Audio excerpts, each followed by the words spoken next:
మన దగ్గర ఉన్న ఐటమ్స్తో సింపుల్గా ఎలా కుక్ చేసుకోవాలో నేను ఇప్పుడు మీకు చెప్పబోతున్నాను. 14th April 2025 Tamil new year శుభాకాంక్షలు.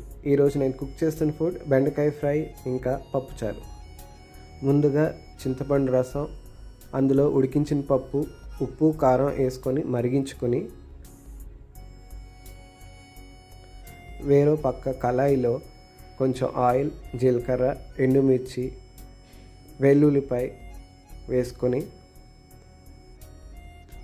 కట్ చేసుకున్న బెండకాయలు హై ఫ్లేమ్ పెట్టుకొని ఒక 5 minutes ఫ్రై చేసుకొని కొంచెం ఉప్పు, పసుపు వేసుకొని తర్వాత సిమ్లో పెట్టుకోవాలి.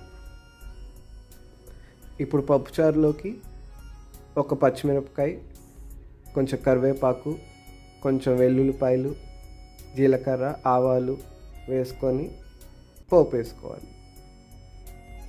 పోపు వేసుకున్నాక పప్పుచారులో కలుపుకోవాలి. బెండకాయ మగ్గిన తర్వాత కొంచెం కారం వేసుకొని ఇంకొక 2 minutes సిమ్లో పెట్టుకొని ఆఫ్ చేసుకోవాలి. ఇప్పుడు మన ఫుడ్ రెడీ.